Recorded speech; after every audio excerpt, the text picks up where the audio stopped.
Social మీడియాని కరెక్ట్గా ఉపయోగించుకుంటే ఎవ్వరు ఊహించినంత అందని ఆకాశానికి ఎదగచ్చు, లేకపోతే పాతాళానికి పడిపోవచ్చు. రెండు కూడా కరెక్ట్గా జరుగుతుండడంలో ఎటువంటి అతిశయోక్తి లేదు. కానీ ఇప్పుడు మీరు చూస్తున్న ఈ స్టోరీ రెండు కేటగిరీకి సంబంధించింది చెప్పుకోవాలి. అవును, విశాఖ రిటైర్డ్ పోస్టల్ అధికారి ఇంట్లో దొంగతనం కేసు ఛేదించిన పోలీసులకి షాకింగ్ నిజాలు బయటకు వచ్చాయి. అయితే సోషల్ మీడియా ఇన్ఫ్లుయెన్సర్ సౌమ్య శెట్టిని నిందితురాలిగా గుర్తించారు పోలీసులు. ఇప్పటికీ పేరు మీ అందరికీ చాలా మందికి కూడా సుపరిచితురాలని చెప్పుకోవాలి సౌమ్య శెట్టి. ఎందుకంటే సోషల్ మీడియాలో ఒక ఇన్ఫ్లుయెన్సర్గా తను చేసే రీల్స్ కావచ్చు, పోస్టులు కావచ్చు, మంచి వైరల్గా మారుతూ ఉండేవి. ఇప్పుడు ఈ పేరు బయటకు వచ్చిన తర్వాత సోషల్ మీడియాకి సంబంధించి సౌమ్య శెట్టికి సంబంధించి ముఖ్యంగా ఫ్యాన్స్ కావచ్చు, లేకపోతే ఫాలో అయ్యేవాడు కావచ్చు, ఒక షాకింగ్ న్యూస్ కింద చెప్పుకోవాలి. అయితే ఏం జరిగింది? మొత్తం 4 విడతలుగా 100 గ్రాముల బంగారాన్ని దొంగతనం చేసినట్టుగా తెలుస్తోంది సౌమ్య శెట్టి. చోరీ చేసిన నగలు అమ్మి గోవా ట్రిప్కు వెళ్ళి అక్కడ రీల్స్ చేస్తున్నట్టుగా తెలుస్తోంది. 3 బృందాలతో సౌమ్యను వెతికి అరెస్టు చేశారు పోలీసులు. 15 రోజుల రిమాండ్కు తరలించారు. గత నెల 10న నగలు చోరీ చేశారు సౌమ్య శెట్టి. 8 ఏళ్లుగా సౌమ్య శెట్టికి రిటైర్డ్ పోస్టల్ అధికారి కూతురుతో స్నేహం ఉంది. సౌమ్యకు షార్ట్ ఫిల్మ్స్ తీసే అలవాటు ఉంది. దీంతో వీళ్ళిద్దరి మధ్య కూడా స్నేహం కాస్త బలపడింది. స్నేహం కారణంగా తరచూ రిటైర్డ్ పోస్టల్ అధికారి ఇంటికి సౌమ్య వెళ్ళడం, విడతల వారీగా బంగారం చోరీ చేయడం ఇది జరుగుతూ వచ్చింది. అయితే సౌమ్య దగ్గర కొంత బంగారం రికవరీ చేశారు పోలీసులు. ఒకసారి అనుమానం వచ్చింది, ఒకసారి సౌమ్య శెట్టికి సంబంధించి ఆరా తీస్తే ఏం జరగచ్చు అనేది.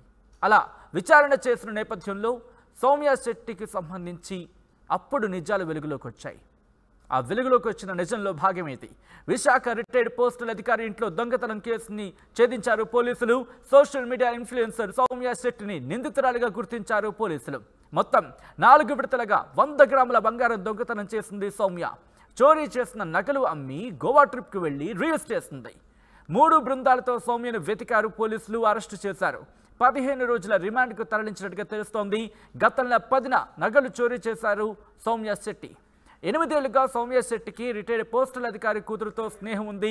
సౌమ్యకు షార్ట్ ఫిల్మ్ తీసే అలవాటు కూడా ఉండడంతో ఇద్దరి మధ్య కూడా స్నేహం బలపడింది. అయితే ఆ స్నేహం కారణంగానే తరచూ రిటైర్డ్ పోస్టల్ అధికారి ఇంటికి సౌమ్య వెళ్తూ ఉండడం, విడతల వారీగా బంగారం చోరీ చేస్తుంది సౌమ్య. దీంతో ఇప్పుడు షాకింగ్ నిజం బయటకు వచ్చిందని చెప్పుకోవాలి.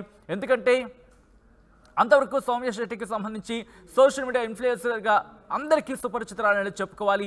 సోషల్ మీడియాలో తను చేసే పోస్టులు కావచ్చు, రీల్స్ కావచ్చు, అందరినీ ఆకట్టుకునేవి. చాలామంది ఫ్యాన్ ఫాలోయింగ్ కూడా, ఇన్ఫ్యాక్ట్ ఫ్యాన్ ఫాలోయింగ్ని కూడా సంపాదించుకుంది సౌమ్య శెట్టి. అలాంటి సౌమ్య శెట్టి ఇలా చేయడం ఏంటి అంటూ కూడా ఇప్పుడు అందరూ ముక్కున వేలేసుకుంటున్నారు. ఒక్కసారిగా ఈ నిజం బయటికి తెరడంతో సౌమ్య శెట్టి ఇలాంటి పని చేస్తుందా అంటూ కూడా ఇప్పుడు వాళ్ళందరూ కూడా సోషల్ మీడియాలో కమెంట్స్ రూపంలో కావచ్చు చర్చించుకుంటున్న పరిస్థితి. ఒక్కసారి ఇదే అంశానికి సంబంధించి పోలీసులు ఏమంటున్నారో చూద్దాం. మా ప్రతినిధి నాయుడు పోలీసులతో మాట్లాడారు, పోలీసు అధికారులతో మాట్లాడారు. ఒకసారి పోలీసు అధికారులు ఏమంటున్నారో చూద్దాం. ఉద్యోగి ఇంట్లో అయితే భారీ దొంగతనం జరిగింది. ఈ దొంగతనం కేసు సంబంధించిన వివరాలు మనతో మాట్లాడడానికి డీసీపీ వెంకటరత్నం మేడం ఉన్నారు. మేడం చెప్పండి, ఏ విధంగా చూడొచ్చు ఈ కేసు సంబంధించిన వివరాలు? మేడం, భారీ స్థాయిలో 100 తులాల పైగా చోరీ జరిగిందని మధ్య వార్తలు వస్తున్నాయి. అంటే మొన్నను ఫిబ్రవరి 23వ తారీఖున ఒక రిటైర్డ్ పోస్ట్ ఆఫీసు సూపరింటెండెంట్ ఇంట్లో దొంగతనం జరిగిందనేసి ఒక కంప్లైంట్ వచ్చింది. దాన్ని విచారించగా వాళ్ళ అమ్మాయి ఫ్రెండ్ ఎవరైతే ఉన్నారో ఆమె చేసినట్టుగా ఇంట్రాగేషన్ లో తేలింది. తర్వాత రికవరీ కూడా చేయడం జరిగింది.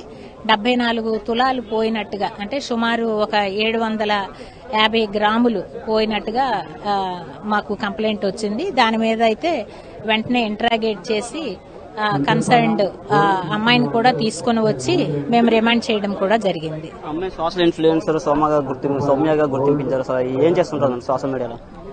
ఆమె షార్ట్ ఫిల్మ్స్ తీయడము, పోస్ట్ చేయడము చేస్తూ ఉంటారు.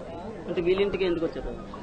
వీళ్ళ అమ్మాయితో 2016లో వీళ్ళ అమ్మాయి కూడా షార్ట్ ఫిల్మ్స్ తీసేటప్పుడు ఎడిటింగ్ లో ఈమెకు పరిచయం అయింది. తర్వాత చాలా సంవత్సరాలుగా వీళ్ళ మధ్య ఏ విధమైనటువంటి కాంటాక్ట్స్ లేదు, ఫోన్ మాట్లాడడం కూడా ఏమీ లేదు. కానీ రీసెంట్ గా జనవరి 29న ఆ అమ్మాయి ఏమో వీళ్ళ ఇంటికి రావడం జరిగింది. తర్వాత కాన్సిక్వెంట్ డేస్ లో అంటే ఫస్ట్ న 6వ తారీఖున మళ్ళీ 19th of February ఈ వీళ్ళ ఇంటికి రావడం జరిగింది. ఆ టైం అప్పుడేమో వాళ్ళ వాష్రూమ్ యూజ్ చేసుకుంటానని చెప్పి బెడ్రూమ్ తలుపు కూడా వేసేసి తిను దొంగతనం చేసినట్లుగా గుర్తించడం జరిగింది. దొంగతనం అవసరం ఏముంది, ఏమైనా చదువుకున్నా జాబ్ చేయడం అలాంటిది ఏం లేదు, లగ్జోరియస్ లైఫ్స్ కి అలవాటు పడిపోతున్నారు. అదరు పెద్ద పెద్ద వాళ్ళని చూస్తారు, కారుల్లో తిరగడం చూస్తారు, వాళ్ళ తాలూకా లైఫ్ స్టైల్స్ ని చూసి ఆ రకంగా మేము కూడా ఉండాలి అనేటటువంటి ఒక థాట్ తో యూత్ అంతా కూడా బిహేవ్ చేస్తున్నారు. నేను యూత్ కి చెప్పేది ఏంటంటే కోరికలు అనేటటువంటివి మంచిది కాదు. మనం ఏ స్థాయి నుంచి వచ్చాము, మనం ఎలా పెరగాలి, ఒకసారి గాని ఒక బ్యాడ్ యాంగిల్లో గాని వెళ్ళాము అని అంటే లైఫ్ లో మళ్ళీ మనము రిటర్న్ అవ్వలేము. కాబట్టి అందరూ కూడా తమ పరిస్థితులను గమనించి మంచి మార్గంలో నడుచుకుంటారనేసి భారత పౌరులుగా వాళ్ళు మంచిని మాత్రమే ఆస్వాదించి చెడుని పక్కన పెట్టాలన్నది నా యొక్క ఉద్దేశం. నిందితురాలుగా ఎలా గుర్తించారు ముందుగా? అంటే వాళ్ళ అమ్మాయి ఇచ్చినటువంటి ఇన్ఫర్మేషన్ తో కంపల్సరిగా ఈ అమ్మాయే చేసుంటది అనేటటువంటి ఒక ఐడియాకి రావడం జరిగింది. ఎందుకంటే అదర్స్ ఎవరు కూడా ఇంటికి రాలేదు. ఒక హెచ్బి జరిగింది అని అంటే డిస్టర్బెన్స్ అనేటటువంటిది ఉండాలి, ఒక లాక్ బ్రేక్ అయినా ఉండాలి, బీరువా బ్రేక్ అయినా అవ్వాలి. అటువంటివి ఏమీ లేదు, అంతా నార్మల్ గా ఉంది పరిస్థితి. జరిగిన తర్వాత గోవా వెళ్ళినట్టు తెలుస్తుంది. తర్వాత ఆమె తాలూకా కాల్ డీటెయిల్స్, ఆమె పేమెంట్స్ అవన్నీ చూస్తే గోవా కూడా ట్రిప్ వెళ్లి వచ్చినట్టుగా తెలుసు. కేసు అయితే ఇదైతే ఒక్కటే. ఆమె దగ్గర సుమారు ఒక 413 గ్రాములు బంగారాన్ని రికవర్ చేయడం జరిగింది. యువత పూర్తిగా సోషల్ మీడియాలోకి అంకితం అయిపోయింది, ఇన్స్టాగ్రామ్ కానీ ఫేస్బుక్ కానీ. ఏ విధంగా చెప్పదలుచుకున్నారు? అదే సోషల్ మీడియా అనేటటువంటిది ఈ రోజుల్లో రాజ్యం వెళ్తుంది. ఎవరు చూసినా సెల్ ఫోన్స్ లో పట్టుకోవడము, అందులో చాట్ చేయడము, ఇన్స్టాగ్రామ్స్ లో ఉండడము, ఇదే పనిగా ఉంటున్నారు. సోషల్ మీడియా మంచిదే, కానీ కొంతవరకు మంచిది. ఆ మంచిని మాత్రమే గ్రహించండి, చెడుని విడిచిపెట్టండి. కానీ 70 to 80% చెడుని మాత్రమే గ్రహించి ఆ మార్గంలో వెళ్తున్నారు. లైఫ్స్ అన్ని రూయిన్ అయిపోతాయి. దాన్ని విడిచిపెడతారనేసి భావిస్తున్నాను. ఎందులోనైనా సరే మంచి చెడు అనేటటువంటిది ఉంటుంది. మంచిని గ్రహించడమే ఉత్తమమైనటువంటి మార్గం. ఇది డీసీపీ గారు చెప్తున్నారు. పూర్తిగా అయితే ఈ చోరీ కేసులో సౌమ్యగా నిందితులను ఈ అమ్మాయిపై కేసులు పెట్టి ఆల్రెడీ విచారణ జరుగుతుందని చెప్పారు. అయితే పూర్తిగా సోషల్ మీడియాలో యువత అయితే మేల్కొని అప్రమత్తంగా ఉంటారు. అలాగే జల్సాలకు పాల్పడడం కరెక్ట్ కాదని చెప్తున్న పరిస్థితి. వీటి జర్నలిస్ట్ సాగర్తో నాడు RTV విశాఖ. రైట్, అది పోలీసులు చెప్తోంది. విలాసాలకు అలవాటు పడడమే ఇటువంటి దారుణాలకు కారణమంటూ కూడా పోలీసులు చెప్తున్న పరిస్థితి. విశాఖ రిటైర్డ్ పోస్టల్ అధికారి ఇంట్లో దొంగతనం కేసును ఛేదించారు పోలీసులు. సోషల్ మీడియా ఇన్ఫ్లుయెన్సర్ సౌమ్య శెట్టిని నిందితురాలుగా గుర్తించారు పోలీసులు. మొత్తం 4 విడతలుగా 100 గ్రాముల బంగారం దొంగతనం చేస్తుంది సౌమ్య. చోరీ చేసిన నగలు అమ్మి గోవా ట్రిప్కి వెళ్ళింది, అక్కడ రీల్స్ చేస్తుంది. 3 బృందాలతో సౌమ్యను వెతికారు, అరెస్టు చేశారు పోలీసులు. 15 రోజుల రిమాండ్కు తరలించారు. గత నెల 10న నగలు చోరీ చేసింది సౌమ్య శెట్టి. 8 ఏళ్లుగా సౌమ్య శెట్టికి రిటైర్డ్ పోస్టల్ అధికారి కూతురుతో స్నేహం ఉండింది. సౌమ్యకు షార్ట్ ఫిల్మ్స్ తీసే అలవాటు ఉండడంతో ఇద్దరి మధ్య కూడా స్నేహం ముదిరింది. ఈ స్నేహం కారణంగా తరచూ రిటైర్డ్ పోస్టల్ అధికారి ఇంటికి సౌమ్య వెళుతూ వస్తూ ఉండేది.